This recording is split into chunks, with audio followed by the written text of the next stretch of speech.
like, it would be the worst thing for a photographer to kind of fake their way for a few years and then realize it's not who they are, and they have to kind of peel back some of these things that they had set in stone. Yeah, we did that. I did that. It was awful.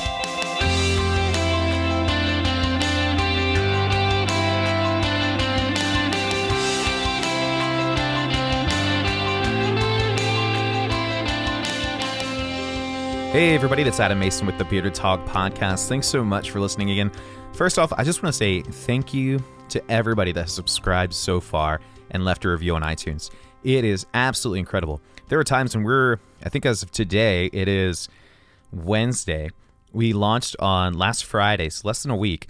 We were in the top, we were number 23 in careers on iTunes podcast category. We were in the top 100 of all iTunes business podcasts, all of them, top 100. That is insane, guys. That is insane. That is bigger than I ever thought this would ever even happen. I don't even have words for it. Thank you so much from the bottom of my heart. Seriously, every little Instagram message or reply or thing I got online has meant so much. And honestly, my goal here, like I said, is to just bring an authentic perspective to building business and starting business. Most of that'll be from photographers, but we're going to have some really cool guests on the show in 2017. And I just want to bring value, guys. I just want to give you the things that I never had when I started. And I am so thankful that you're excited about this. And it is super exciting. So thank you so much. Seriously. Secondly, we have an incredible guest on the show today. Her name is Abby Grace. I absolutely love her personality. I know her husband and her somewhat personally. Matt is awesome. She's awesome. Guys, this episode is insane. I had no idea what to expect. I thought she would kind of give me run-of-the-mill answers, and they'd be great and fluffy, and we'd be like, okay, that was a great episode. Guys, you have no idea. Abby, this entire episode spits fire. If you don't end up with this episode changing something about your business or analyzing something about your business, you're doing something wrong. Abby is the real deal. I loved this episode. It was super cool, and she's so fun and super friendly, and if you love Harry Potter, you'll also love her as well. So anyway, guys, thank you so much for listening. Here's Abby Grace Photography and our interview. So Abby, how's it going? Spectacularly. How are you?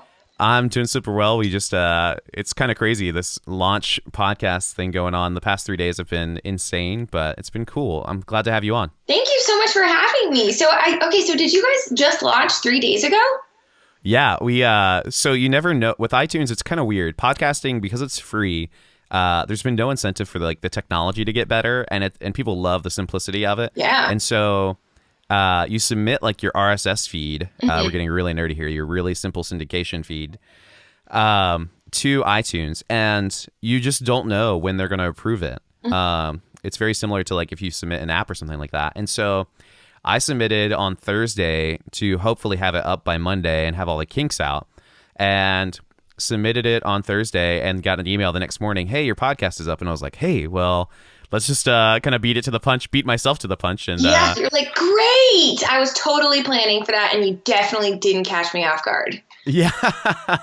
Yeah, it was just a clean podcast about photography is, probably going to take a long time to review. Probably not, Adam. I should have thought about that. Yeah. Well, I mean, how many other photography specific podcasts are there out there? It's so hard. I feel like last year when I looked, when we were kind of dreaming this up, there wasn't too many. And this year there's a few more, but they're really they're just not the goal of a personal conversation. I have the biggest one is probably this guy named Jared Poland, Fro Knows Photo, and he's hilarious, and he kind of has his market, and I think he will basically reign as the champion, if you will, of photography podcasts, because he's been doing it for so long. He has 300 episodes or something. Yeah. But other than that, there's not too many. There's some that are sponsored by Adorama and stuff like that, and Jenna Kuchers, which is awesome, and then. But yeah, there's not too many. And actually, too, I looked up just the word Tog last night, and there's another photography podcast called the Togcast. Nice. Yours has a beard in it, so that makes it better. Yeah, beards make everything better. And beards make everything better. but they haven't uploaded any new episodes for like a year. And so I was like, okay, we're the only Tog in town, which is like, Yeah. I used to do that with other Facebook pages named Abby Grace Photography. So I own the trademark for Abby Grace Photography. And like the reason I filed my trademark was because like 4 years ago, there was this wave of like 5 or 6 other iterations of Abby Grace Photography. There was like Abigail Grace Photography, Abby with an E Grace Photography, like 4 or 5 different ones. And so I was like, that plus the fact that Abigail Grace was one of the most popular baby names a few years ago makes me slightly uncomfortable. So like, I'm just going to go ahead and do this just to make sure. And it was like, I mean, I haven't heard, none of them have posted anything since, but it was like, just like a safety thing. And I did the same thing. Like, they haven't posted in more than a year. I think I'm okay. But just to make sure I win every time, we'll go ahead and file the trademark. Obviously, if you haven't heard before yet, Abby and I are very competitive, it seems. Yes. That's what I'm learning from. Love winning. It's my favorite. Interview. And I think both of us like winning the same way of like, rather than try and take something else down, we're just going to try and like build ourselves, whatever our product is, as like large as possible and like do everything official. And so I also love rules and like justice. So like, that's a whole other side of things. Like, I have the trademark, so I legally am allowed to tell you can't do that kind of thing, which sounds horrible. It doesn't make me sound like a very nice person. I just really love justice. My dad's a cop, so it makes sense. That is amazing. Yeah. I love everything about what you just said. I also love justice, so that's really funny. That's so great. That's awesome. How was your wedding season this year? It was, it was interesting. Like, I feel like our wedding season went really well in terms of like, I loved every single client that we had booked this year. There wasn't a single wedding that I was not looking forward to. But like, I don't know, I was looking back at my portfolio from this year and I don't know if it's that I just sort of produced the same level of work that I produced last year, but I didn't look at my work as like a whole body and think like, wow, this is eons better than last year. And I think that that's probably natural. Like, when you start, there's obviously going to be this huge learning curve where your work gets, noticeably better from not even just year to year, but like wedding to wedding. And I guess last year I really hit my stride and I finally found I'd found my voice before that, but I finally found like my groove and I got really comfortable with like my posing and my editing. And this year I, continued on in that groove. And so I think I was expecting like this year will be even better than last year. And I'm like, this year is marginally better than last year, but I'm still happy with my work. It was interesting now that we're out of the like quote unquote growing phase in terms of like we're established. Like I'm happy with where my business is, in terms of my reputation, the kind of weddings that I'm shooting, the planners that I'm working with, and I wasn't expecting for like the comfort, like sort of being in your zone level to mean that my work wasn't necessarily growing at the same rate that it had in the years past. That's incredible insight. We actually on the CAP meeting. So if you're in DC, there's a local photography group called CAP, and it's awesome. Abby's been, and we'll tell a story about that I have for you that you'll laugh at. But yeah, I think too, like a buddy of mine is a fitness coach, and I know this too just from school, is like the growth curve for anything is very, very like fast at first, and it's amazing. And then eventually like the growth is still there, but it's very incremental, and it's like you have to kind of push that to make it happen. I know the same thing has kind of happened with me this year. Like I felt very similarly, at least in the work wise. Business stuff I'm still like pushing and I really enjoy that. But as far as like my actual photography work, I'm like, yeah, it looks like me, which is great. Like I'm establishing, for me, one of my goals is consistency, and I want all my galleries for like to at least feel like Adam Mason, you know what I'm saying? And so with still like making the couples look unique. And so I totally get that. That's super interesting. Do you have any left for the rest of the year, or did you do your last one? No, I had my last one on Saturday. But something that's interesting is like, because like as wedding photographers, because this is something that I've struggled with, gone back and forth with over the last few years, is like consistency. Like your clients are booking you for the work that you have produced in the past, hoping that you will produce something similar for them, or at least along the same veins for them. And so like, it's a double-edged sword. You're like, great, like they already know what my work's going to look like. As long as I continue shooting in the same way that I have shot in the past, like my clients will be happy. So like, there's a level of consistency that they're expecting. And in some ways that's comforting, but in the other way, like in another vein, it's kind of like, okay, well, does that mean that I can't try something new? Does that mean that if I switch to film that my clients are going to, not want me anymore? It's this it's both good and bad. And it's just a weird world of wedding photography. Like, is this really the place for us to be creative? Like, because I think that some photographers really do qualify as artists. Like, I would not call my wedding work art, because it's a consumer-based photography product, and it's beautiful, and my clients love it, and it's art to them, and that's awesome.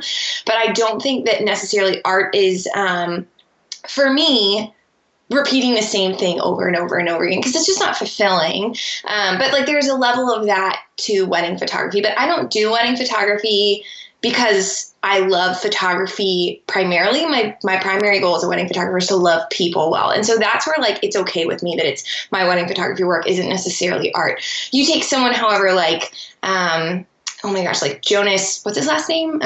Jonas Peterson, or Hunter Leone, or like Kate Headley, and their work is so different. Like, not different in the sense of drastically weird from like one wedding to the next, but it's unique, and their clients love that they can expect something totally different than what they've seen this artist produce before. And I think it's just a person by person thing. But like, that's why I do stuff outside of the wedding world so frequently. Like, I photograph ballerinas, and I travel a lot. I shoot a lot of work in France, and I do that because that's what fulfills the art side of things for me. But wedding photography is not necessarily where I turn when I want to get really creative with something, because your clients are paying you so much money to give them something that looks like what you've done in the past. And if you're going to experiment, I don't think it should be on a client's dime. And that's where personal work has become such a huge influence for me.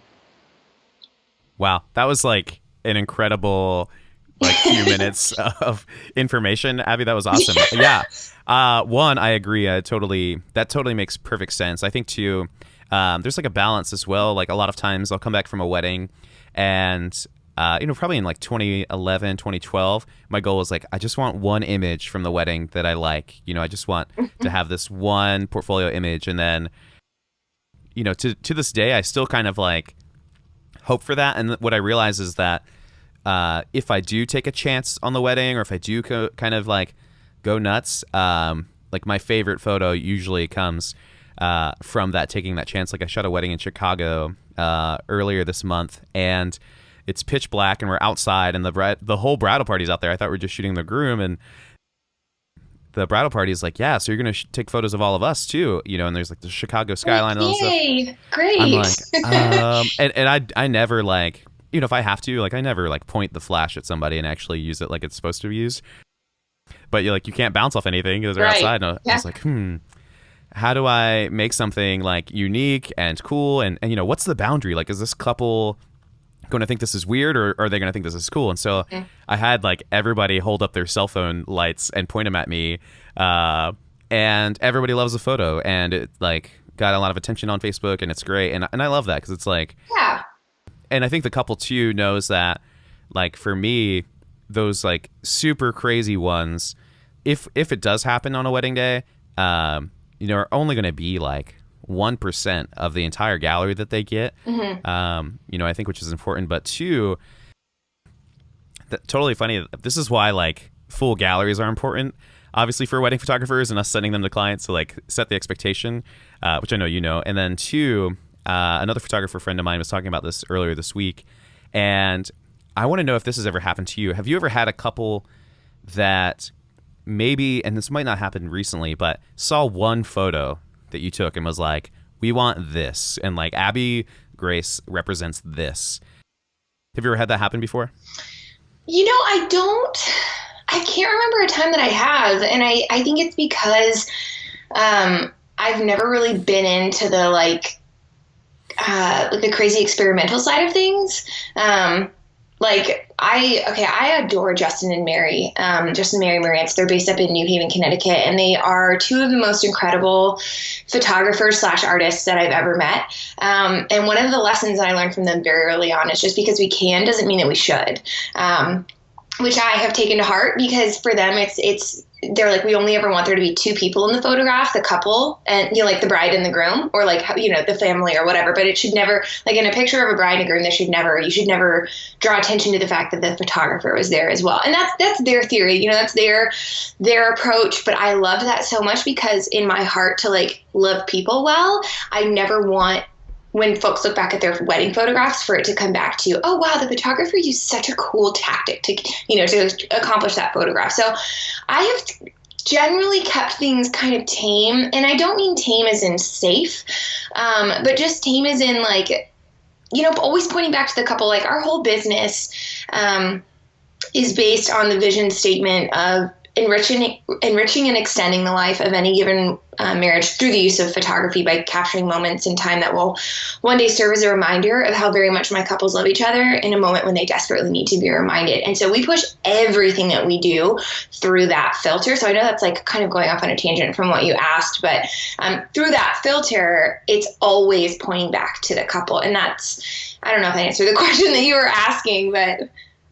No, that was awesome. I loved what you said. I think that, I definitely think in kind of the editorial style, or at least like, when it is just the image without the personality, that might be more, couples might be more prone to like see that and think of stuff. So like, yeah, but that's I mean, it really just depends on like what your couple books you expecting. Like, if your couple knows that like you are, one of your biggest talents is doing crazy lighting things at weddings, and they want that when they book you, that's awesome. Like, run with it. It's totally what works for you, what works for your business, and what your couples expect. And I think just the biggest thing is upfront, like setting expectations. Like, if your couples see, light and airy work on your website, and then you show up to their wedding with like 14 strobes and like, just random equipment that you want to use to experiment, like, they're going to be really confused, because that's not what they booked you for. But if you show up and they already know that that's the kind of thing that you do, like, there's no problem. Does that make any sense? No, that makes perfect sense. I totally agree. I love that. So tell me a little bit more about, how did France and Paris and ballet, tell me a little bit about all those things, because I know that you love those things, and so I want to kind of channel more of that. Yeah, so France happened. So I took French in high school, like so many people, and I just became absolutely in love with the idea of going to France one day. Like, when you're learning the language, there's also like cultural bits that they teach you along the way. And, your French book, Allez Viens, has pictures of Paris in it. And I'm like, oh my gosh, I want to go. But it seemed like when I grew up, we didn't, my father was a cop, my mom was a teacher. We didn't have a lot of money. Like, my parents didn't have money to take our family to France. So it was like this long off dream of like, wouldn't it be amazing? But it was a dream. Like, I knew it was never going to happen, because it was just going to be too expensive. But then in 2013, I had a wedding booked in England. And Matt, my husband, Matt, and I we were probably watching a football game or something. And I was like, okay, here's the deal. If the Cowboys beat the Redskins, the Cowboys are my team, the Redskins are his. Sorry to everyone that's listening. Yeah, I know. Some people wonder how we ever got married in the first place. But I was like, here's the thing. If the Cowboys beat the Redskins, you have to take me to Paris while we're in England. Because we'd already planned to be there for 2 weeks to visit some family friends that we have in the countryside of England. But I was like, I really want to go to Paris. It's like an hour-long flight away. If the Cowboys win, will you take me? And he was like, yes. So the Cowboys won. And we ended up tacking on, I think it was like 3 nights in Paris. And it was this life-changing experience. Like, I know that sounds so cliche, but it really was. We stepped off the plane, and I remember feeling completely overwhelmed, because I hadn't taken French in several years, and I remembered very little. And we managed to make our way to the hotel. We dropped our things at the hotel, and then we just went off to start exploring. We didn't have any agenda. It was just, we'd heard all of these things like, oh, you have to do this, you have to do this. And we just threw it all in the garbage, and we're like, we're just going to wander and explore. And I don't even know how to explain it. I just remember the feeling of walking through the streets of Paris, through like Saint Germain and along the Seine, and holding my husband's hand, and like just wide-eyed splendor of, oh my gosh, I have never felt as alive as I feel right now. And like, as an artist, I am so inspired, and I just want to take pictures of everything, and I want to live here, and can we please come back? But it was this, it was a pivotal moment for my career because it taught me something that I loved for myself and not because other people liked it. Like, I don't know, trendy things like, oh, pink panties and calligraphy. And I'm like, no, Paris is mine. Like, we fell in love with it because we wandered the streets and we found things that were ours. We didn't do the tour guide thing. We didn't go places that people told us. Paris is ours. And so that's where that started. And it's just been this drug that I've continued to come back to. I mean, I've been 7 times in the last 3.5 years and going again in February and then again in May. And because it's something that I love and because I shoot so much personal work while I'm there, that love comes across in my social media. Like, as I'm sharing photos from Paris, it's not just like, oh, here's the picture of the Eiffel Tower. It's, here's a nondescript Parisian chair at a cafe, and I love it. And half of my rolls of film were pictures of chairs the last time I was there because I love it. And I think that people can just sense that that's like, this is something that matters to her. And so then when, like, you know, someone's like, oh, we're visiting France, we want to have anniversary pictures taken, who should we call? I'm normally the one that they call, even though there are plenty of people and, you know, there's plenty of photographers in Paris that they could choose from. Like, the folks from like around here know that that's where my heart is, and they know the kind of work that I produce while I'm there. And so it's become this thing that we're known for, which is awesome because something that I love has turned into something that actually like puts money in our bank account, which is why personal work matters so, so much. And then you asked about ballerinas too, right? Okay, so ballerinas came from, I danced growing up for several years, and it became pretty obvious pretty quickly. Well, I mean, I was in like I hit high school by the time I quit, but it was never something that was going to be, I was never going to be a ballerina, but like as a little girl, I loved everything about ballet. I loved the music from the Nutcracker. I grew up, my mom taking me to the Nutcracker every year. Somehow she managed to find the money for it. I have no idea how. But it was this dream thing that I wanted that I just thought was never going to come true. And then when I was in 3rd grade, my mom managed to like get me into ballet school. And so I spent every year, you know, doing Nutcracker and tutus, and I got point shoes and pink and tulle and all of that stuff. And then when I left, once I hit high school, there was always this like hole where ballet used to be, and I would cry every time I'd hear Tchaikovsky, and that sort of longing never went away. But then when I became a wedding photographer, and I started realizing like I really like soft pinks, and oh my gosh, that tulle wedding dress is amazing. Why am I so drawn to that tulle wedding dress? And then it finally hit me that like, wait a second, Abby, you spent like several years of your life in a ballet studio. Like, that doesn't just go away. And like, just because you're not a ballerina anymore doesn't mean that can't still serve as a place of inspiration for you. And so I started shooting ballerina sessions actually around the same time that we visited Paris for the first time. It was summer of 2013. I shot my first ballet session. It was a girl that I danced with growing up. And it just like that ignited another fire in me, and I was like, oh my gosh, this was incredible. Like, I feel so full. And it was the middle of my crazy season, but like something about taking the time to do work for me just like lit me up. And so I do maybe like 3 or 4 a year, and it's never from a place of like wanting to get published or like blog fodder or anything like that. It's truly and purely something for me. And like, I don't charge for my ballerina session. The ones that I seek out, like if I approach a ballerina to ask her to shoot with me, I don't charge for those because I want to have complete artistic control. I want to be able to tell her where to go, what to wear, how I'd like her to have her hair done, that kind of thing. But I don't know. I don't know where it's going. I don't know what I'm going to do with it 20 years from now. I don't know if I ever want to shoot for, a ballet company, but like right now it's something that's mine for me and for no other reason than it brings me joy. That's great. Do you think that specifically for ballerina stuff, if you had and maybe you've already had this, but I imagine like it could either be great or, maybe kind of weird if you had a bride that was a ballerina and was like, hey, could we do some photos, in my... I would totally be up for that. If I had a bride who was a ballerina, I'd probably die of happiness. Yeah, awesome. I'd be like, yeah, let's do that. Absolutely. Okay, that's good to know. I wasn't sure. Like, some brides try and like sneak in like a few boudoir photos. To be like, no, I would like to sneak in some ballerina photos. Yeah, I'd be like, yes, let's schedule extra time on your wedding day for that. Here's my hourly rate, but let's do it. Yeah, I love that. That's awesome. And I love what you said about France and just kind of your like addiction with that. That's so interesting. I'd never had that feeling about any place until I went to Iceland. Mm-hmm. And friends of mine literally come up to me and they're like, hey, so when are you going back to Iceland? Yeah. It's that kind of like cyclical vibe where I feel like both of us too, like I just feel called back there. Mm-hmm.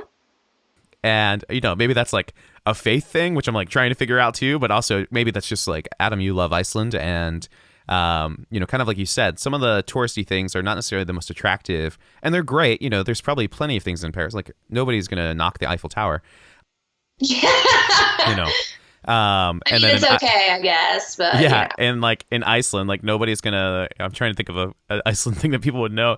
Nobody's gonna knock like the waterfalls or like Yeah. Reykjavik. Or the ice. Apparently there's some of that too. Yeah, or the actual ice. Yeah. But it's just been so great. It's like I always describe it to people as like it's a person that I want to introduce all my friends to. Whether it's like photo wise or whether it's just like going there and doing videos. And I mean, I proposed to Sarah there. Like I love that place. And taking her there was really the culmination of that. And so I love that you kind of like push that vibe of just loving France and Paris, and it kind of like it just mashes up against your personality inside of the wedding photography. I love that. Thanks. Yeah, I love what you said about like it's Iceland is a friend that you want to introduce all your friends to, because that's how I feel. That's how I feel about France, and I think it's such an interesting thing, like in the wedding industry, like I was talking about a couple minutes ago, like there are things that we're supposed to like, quote unquote, supposed to like, or that we learn that we're supposed to like, oh, pink peonies in May. Like everyone loves pink peonies in May. Therefore I should love pink peonies in May. That's a trendy thing. It's a buzz thing. If I blog or tweet or Instagram about that, it's going to get a lot of traction. And so you learn to associate good feelings with buzz things like that because other people respond positively to it, regardless of whether or not you actually like that thing. Like, calligraphied logos are super popular right now. Is it because everyone who has a calligraphied logo is crazy about calligraphy? I don't think so. I think it's because they've seen other people respond positively to other people doing it, and so they emulate that behavior. And in some ways, that's safe, and that's how trends are made.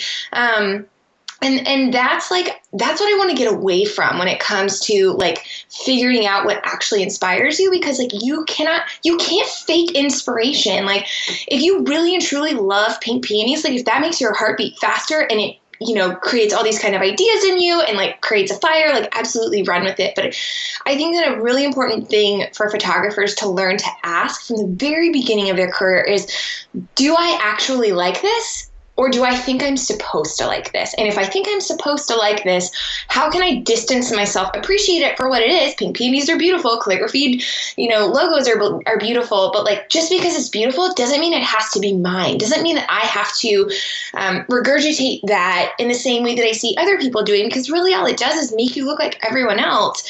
And that's what I was afraid of with my Paris work at first was everybody loves Paris. I've never heard someone be like, yeah, no, I don't really care for, I have heard like a couple people say that, but they're crazy, obviously. But I was like, how do I express to people that this is truly something that means something to me and not just because I see other people loving it? And I think that when you truly, truly find inspiration and like almost a sense of identity in something, that comes across in your work, and it comes across in the way that you speak reverently about it. And it comes across in the way that you, as photographers, that we photograph things like that. But it's again that question of, do I really like this, or do I just think I'm supposed to like this? That is really good. Abby, I don't know if like maybe Matt ticked you off this morning, but you are like preaching, and I love it. This is how I am all the time. That is awesome. I love it. It's so good to hear. I feel like we are very similar, and I had no idea. So this is awesome. Yeah, wow. I just took a note, and sorry, listeners, if you guys like heard the keyboard typing, but you can't fake inspiration. I love that, and I love the idea too that like in our industry, because it's so it's saturated. There really is like moving trends and flows and stuff like that, and people can either hop on or hop off, and we both know that like in 2017 there's going to be 100 more photography podcasts. Thanks, Jenna. And so like just kind of like riding that wave when people it's kind of disappointing, but I think what you said spoke a lot of truth, and I think people need to be intentional and like not hide from who they are, but then also too, like, if you don't like something, you don't like something. And I see that a lot in kind of, especially in our industry, especially on the East Coast, there, kind of like the male female difference. Like there are so many, I feel like I probably hang out more with the kind of the lighter, airy side photographers, we'll call them that, which like on our East Coast, like are usually more female, but my style is more of like all my major influences are male, and like I shoot like them and I am a male, and like it's kind of an interesting take. And I feel like males like don't want to do anything like anybody else, and not that they are like the most independent people in the world, but we're like scared of community, whereas our female friends are like, hey, let's have community and let's have these good things. But then what comes with that is also like, hey, you have a calligraphy logo, can you do mine? Yeah, no, I totally agree. And I think that, I mean, there are personality traits that are more commonly associated with women than men and vice versa. And I think one of those, I mean, when I worked in the corporate world, I remember one of the things that people used to say was men bond, shoulder to shoulder, and women bond face to face. And so men bond like going golfing together, like doing something together, like being active, not necessarily sitting and talking over a cup of coffee. And I think in that face to face communication that women bond so strongly over, and again, this is generalizing. I know that that's not necessarily the case for everyone, but I think in that there's a tendency to say, oh, you're doing that and that's working really well for you. Great. I'm going to do that too. And in some ways there's wisdom in that, because you're like, you have a track record of success and I'm looking for more success. So I'm going to try what you're trying.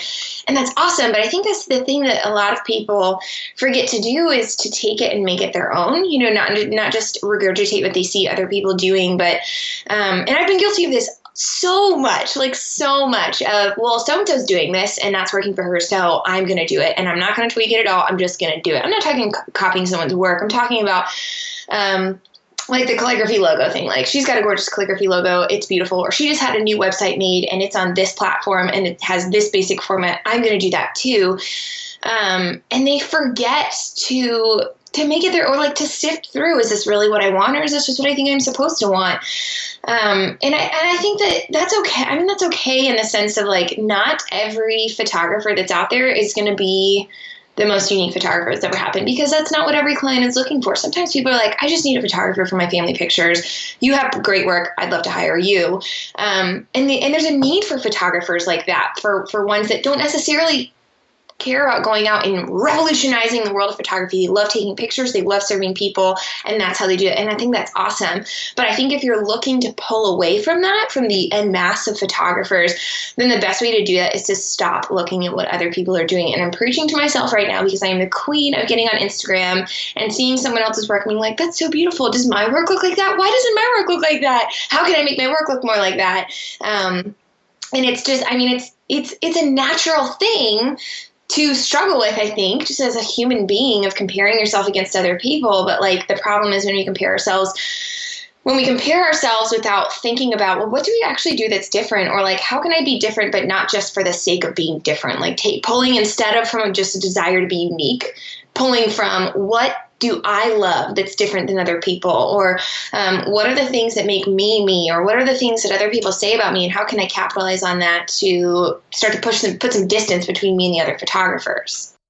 Yeah, absolutely. I think, so I have two things. One, I totally get that. I think one that even kind of like bleeds back into what we were talking about earlier, where it was like, it sounds silly, but like client expectation. Like, if you're copying off of somebody, or, kind of like leaning more towards somebody else's brand, but that doesn't 100% authentically like resonate with you, but the client thinks it does, and then come wedding day, your style or your personality, your delivery process, etc., like, if that doesn't reflect in the same way, you're setting yourself up for business success. Like, what I found in the past few years, like 2 years ago, I used to be kind of like, Adam Mason is very separate from Mason photography. I was like, those are not the same thing. I was like, Mason photography is like this brand, this business that, is like professional and doesn't cry and doesn't care about things. And Adam Mason is, like personable and used to play music. And I love doing nonprofit work, and, because I believe people matter. And then a friend of mine was like, you should just like combine those two. Like, you should show more your personality. And, things too, like 2 years ago, I had some really awesome clients, but not all the clients really like resonated, because they were like, they thought something different of me. Whereas the past 2 years, every client, like, they're like, hey, I just saw that you got a drone. Could you bring that to the wedding just for fun? And, we have to talk about it. And I'm like, I never once thought I would ever use my drone, which I bought as a toy for fun and for Iceland. In Iceland. For wedding photos, or I'll have couples that are like, hey, so what did you do while you're in Ethiopia and all this stuff. And it's made the work that much better, especially because they know like my mission. And I think when you're authentic, like it's going to pay off even better in ways that you don't have to, like, it would be the worst thing for a photographer to kind of fake their way for a few years and then realize it's not who they are. And they have to kind of peel back some of these things that they had set in stone. Yeah, we did that. I did that. It was awful. So my first website, my first website was a blog site, and I paid $500 for it, and it was not amazing. It was a good start, but it wasn't amazing.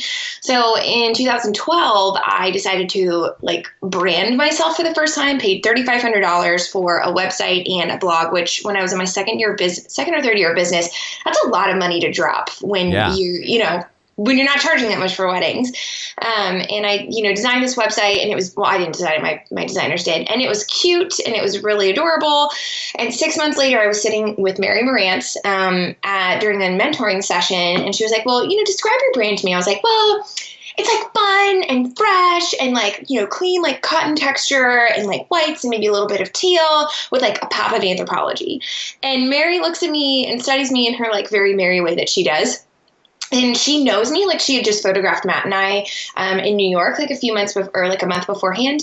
And she looks at me and she goes, I feel like what you just described to me was more of a Marilyn, but I know that you're more of an Audrey. And that just doesn't really make sense to me. And it was this what moment that totally changed the track that we were on. I was, one of my good friends, Caitlin James, I love her, but I had, been consuming her work so much and seeing what she had done and was like, well, hey, that works for her. I should do the same thing. That I had created this cooler version of Abby that loves interior decorating and shopping in anthropology and likes the color teal. I don't have a teal thing in my house. I am the worst interior decorator that has ever existed, but I saw what she was doing and was like, well, hey, that's working for her. And she has the kind of brides that I want because that's what's working for her. I want DIY brides. I want brides that are getting married in barns. So let me build a website around this cooler version of Abby, and hopefully it will become a self-fulfilling prophecy. And then when I finally had that conversation with Mary 6 months after we implemented this website, I was like, that's not who I am at all. And it was almost I didn't know myself. I didn't know, I had never been given permission to get to know myself. And I don't know if that was just insecurities growing up or whatever it was, but that, we paid so much money to craft this website based on a person that did not exist. And so I was booking brides who were having sunflowers as their, and barn receptions and burlap and lace. And I was like, yeah, this is what I want. But then it wasn't what I wanted. And because it was what I thought Caitlin would have wanted to book, which was working so well for her, but I never took the time to digest, is this really what I want, or do I just think I'm supposed to want this?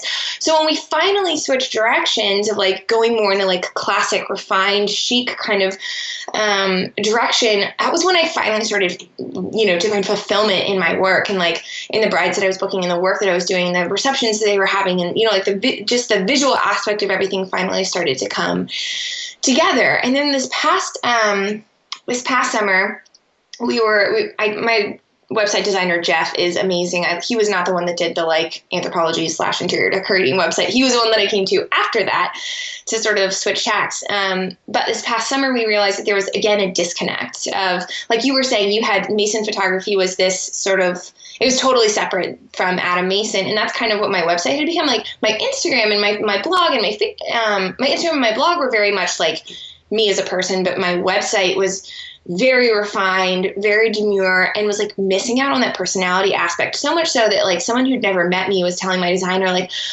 oh, I just imagine Abby to be kind of quiet and reserved and very elegant, very classy. And she's like, I mean, half of that is right, but she's not quiet at all. Have you ever? So, and the problem is she'd never met me. And so my website was giving a very different impression of who I am as a person. So this past November, we launched, we transitioned to a Show at 5 website, which has been amazing. But we put more of my personality back into it. And one of the first brides that we booked after the new website was I knew you were the photographer for me when I saw something about Hogwarts, being a Hogwarts alumni on your website. And I was like, yes, like, this is what I want. These are the kind of brides that I want, the people who know me and who understand me, who are having elegant, refined, beautiful weddings, but like, who are, they've got personality, Yeah, absolutely. That is so funny. So, oh man, I'm just going to say I have like 3 funny stories now after everything you just said. So number 1, at that cat meeting that we referenced earlier, a friend of mine, I told her, I was like, hey, I'm interviewing Abby Grace tomorrow. Pretty exciting. Like, she's really cool. I've been talking to her husband, Matt, and just about church and stuff, and it's awesome. And she was like, oh, yeah. And I was like, yeah, didn't you? My first cat meeting was with this friend, and she was like, yeah, that was when Abby Grace gave me a hug. It was great. And I was like, wow, that is amazing. That's awesome. Yeah, so Abby hugs are super awesome. Apparently, that makes me feel really good. Yeah, so and then number 2, so I also love Caitlin, and she's super cool, and she's done a lot, even for me, just with like her consistency course and stuff like that. Yeah, amazing teacher, and I love her. I love her work. It's so beautiful and so consistent. So consistent. Yeah, seriously, I'm like, yeah, it blows my mind. But one of the things, too, that's really funny, right after she got... So if you don't know Caitlin James, she shares a ton about her personal life, and she got this... I don't know what kind of dog it is, but his name is Boca. Okay. So she got Boca, and it's an awesome dog. A month later, I watched a friend of mine get the exact same dog, and it looks almost like Boca. And I was like, wow. Like, wait, did they do it because they saw Caitlin get one? I'm not allowed to say if that is the case, but I'm going to assume like they. Like, I mean, to be fair, Boca's pretty dang adorable, so it would be easy to see him and be like, "Oh, I want a dog just like that." That's true. That's absolutely true. Third thing, and this is totally random. I was looking on the podcast section because I've been living in it the past few days, and just like looking at how iTunes is ranking things and researching, and I found out that this is for you, Abby. iTunes has a section of Harry Potter podcasts. Oh, I know. I just discovered it last week, and it has become the thing that I listen to when I work out, which is weird. But yeah, we found one that's like, I don't even remember what it's called, but it's a guy that's taking the Harry Potter and the Sorcerer's Stone and breaking it down, like analyzing the whole thing, and it's so good. It's like so nerdy, but so good. That's awesome. I knew you would be a master at that. I love that. I'm just surprised that it took me so long to figure it out, because the thing is, like, about Harry Potter, I don't like behind the scenes stuff. Like, I don't want to know. I never watch the interviews with the cast members. I never want to go on the set because it's going to ruin the magic of it for me. So I can't listen to any of the ones that are like, and now we're interviewing Daniel Radcliffe. I'm like, I don't want to hear from Daniel Radcliffe if he's not interviewing as Harry Potter. So, there are so many of them that I can't listen to because of that. Maybe that's a little crazy, but. And two, you said, I don't want to ruin the magic. It's true. God. Like, I would never want to listen. I mean, J.K. Rowling's pretty good about, like, when she's interviewing, not talking about, like, well, I wish I'd done this differently, or I wish I know this is a flaw in the book. Like, my husband and I have a rule that, because when Matt and I started dating, he was like, I mean, he'd read a few of the books, but he wasn't as into it as I was. And to be fair, like, I don't have, like, posters on my walls or anything. Like, I'm not, like, a weird Harry Potter fan. I say this as I have a stuffed Crookshank sitting next to me in my office that we got when we went to the Harry Potter Universal Studios thingamajigger. But, like, Matt wasn't as into it as I was. And so when he started, like, reading the books again, he would come to me and be like, hey, like, did you ever notice that, like, this happened in this book, but then, like, 2 books later she said this? And I was like, do not point out any flaws to me. There are no flaws. J.K. Rowling is a saint. We're not going to talk about this. So he knows not to bring up any kind of, like, plot holes with me, because I refuse to talk about it with him. Wow. That is so funny. I love that. Crazy. It's kind of crazy. That's okay. That is awesome. Random things. So now we're kind of going on lighter topics, and we can always pull back into something else. But tell me a little bit more. So I think one of the things with your personality that comes out is the balance of, like, beauty, but also, and I know it's much more than this, but to me, it's a balance between beauty, but then also, like, and I don't mean this in a bad way, but girl next door, and, like, you can be. This is getting really, like, inside baseball here for photographers, but personality and stuff like that. But, like, I feel like you can either be prom queen, like you have your style can very much be like that, but you also are like kind of have like you want to have this like authentic kind of not tomboyish at all, but like it's that kind of feeling, like the Harry Potter and like the authentic life. It reminds me of that, and I think that's like it sounds so silly, but like brides are just going to feel more at ease with you because they're like, I know Abby can make incredible, beautiful photos, but I know that if I crack a Harry Potter joke or I get some dog hair on my bride's dress while we're getting ready, like she has a dog, like she's not weird about it. And I think it's like another example of like authenticity bleeding into your brand in a good way and hopefully like accruing positive results. And hopefully that wasn't offensive at all. Like no, not at all. And I think that that's like, I mean, it has a lot to do with, again, what we were talking about earlier, setting client expectations. Like the work that I show is very, I mean, I know the word authentic is used like way overused these days, but like that, my work is like, there's no pretense about it. And I'm not a pretentious person. I have very little tolerance for pretense. And so brides who are looking to be treated like a princess and like catered to 100% are not going to find any evidence of that on my website. Because I don't cater to that kind of bride. And the way that I talk about myself, I don't take myself too seriously. I take my work seriously because I love what I do. And the things that I'm passionate about, I take those seriously. I take my marriage very seriously, but like, I don't take myself too seriously. And I think that's where maybe that like authenticity bleeds through is like, she's going to have a reverence for our wedding pictures because she promises to do that on her website. But I know that it's never going to be like, we're never going to feel, I don't know, like she thinks that she's doing us a favor by shooting our wedding pictures or something like that.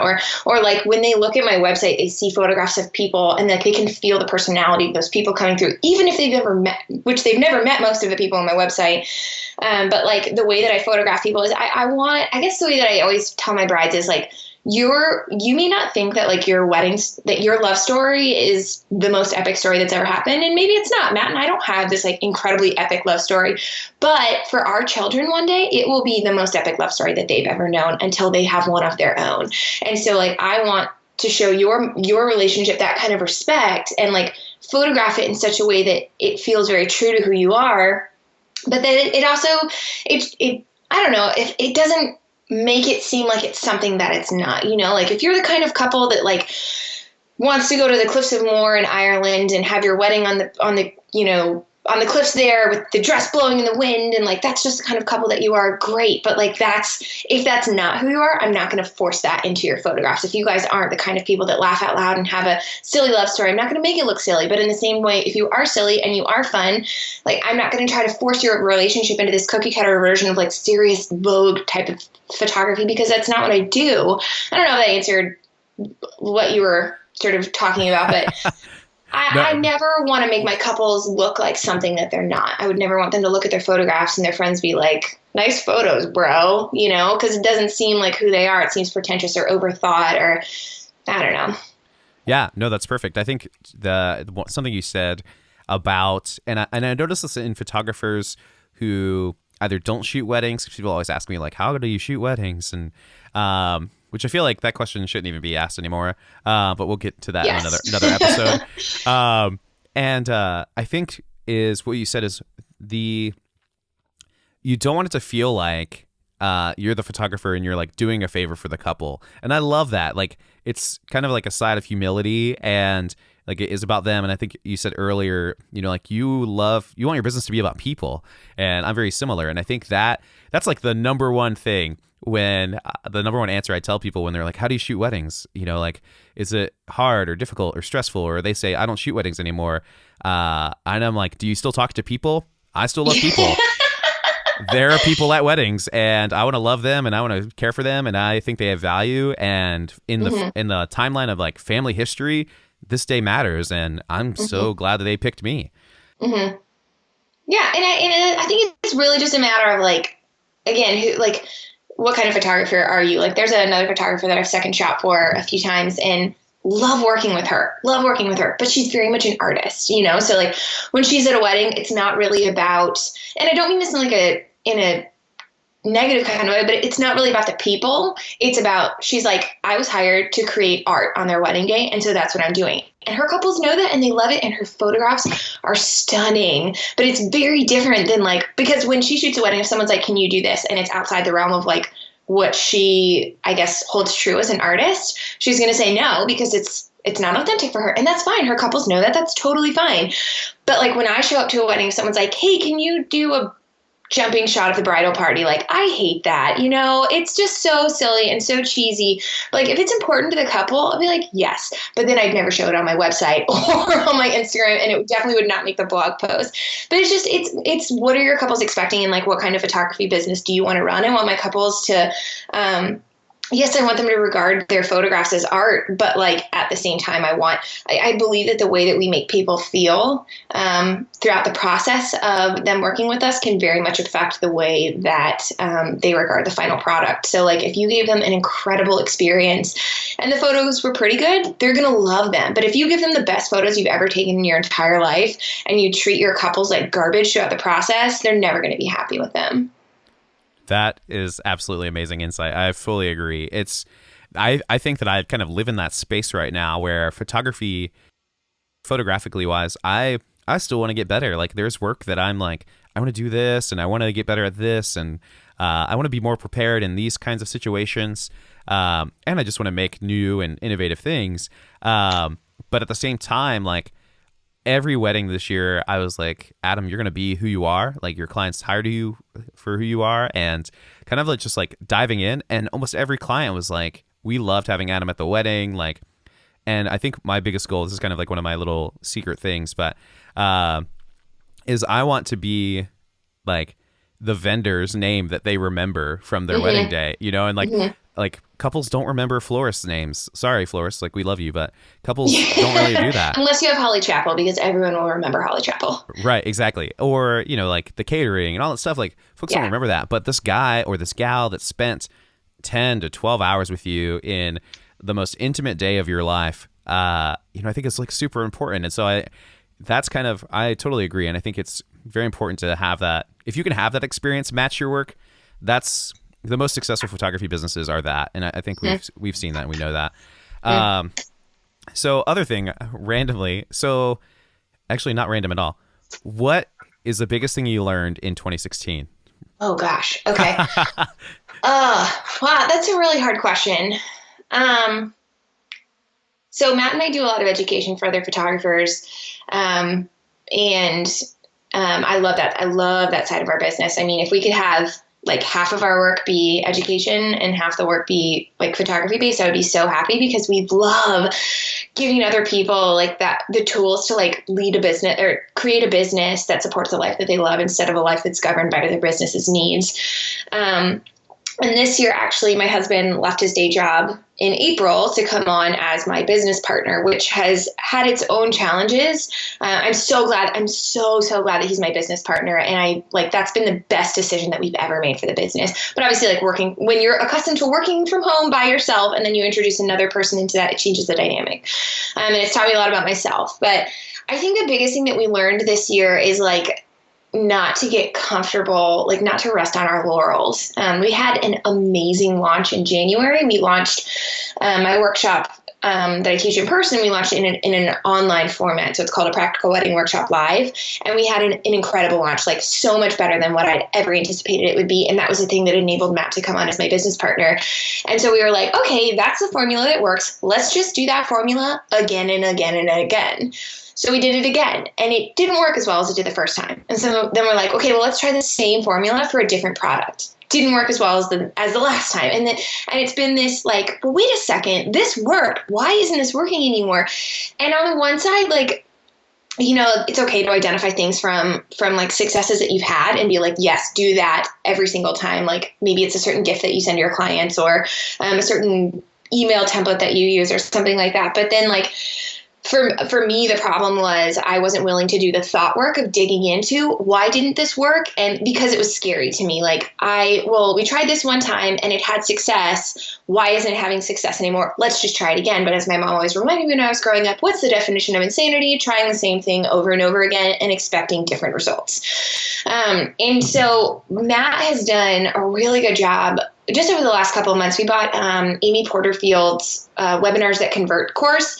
And like Matt's done a great job of like digging into that and being like, okay, so in the future when we launch products, like what do we need to change? How do we need to be flexible? And me over here, I'm like, no, that's not safe. Let's just keep using the same formula over and over and over again.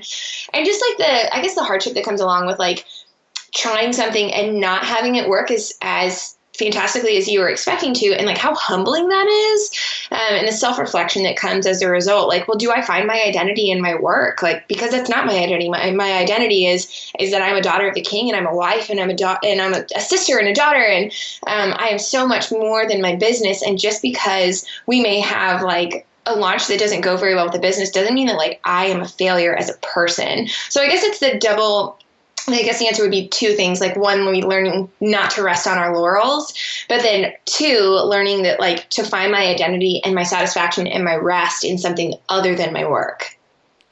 Yeah, that's super powerful. I think that's super crucial for a lot of folks too, because that's the danger of kind of what we've been talking about this entire episode is if we're going to be hyper authentic in our businesses, we need to make sure that there's still a boundary, that our identity isn't necessarily wrapped up in that business. I think it's super crucial, and I love that. So anyway, thank you so much, Abby. It was like absolutely incredible having you on. It was better than I expected. I thought thanks. Well, hopefully you didn't have too low of expectations. I thought it would be really good. I thought it would be a 10 out of 10, and it was like a 27 out of 10. Thanks. So, that makes me feel so good. Well, thank you so much for having me. It was a joy to spend this time with you. No, it was awesome. Thank you so much. What is the best thing that you would want to point people to who don't know you to go to? Is it your site, or is it Instagram, or where do you want to send people? I would probably send people to my Instagram first, just because I feel like you maybe get a better glimpse of my personality there. But we also blog. I blog a lot for photographers on the website. So if you're looking to get to know me, I would go to Instagram. If you're looking to get some free education, I would go to the blog. And the blog is abbygraceblog.com, in case you're wondering. Absolutely. We're going to link all of those things in the show notes. I believe that Abby's Instagram, I follow her on both of my accounts, is kind of like a living portfolio, but also like a living version of Abby.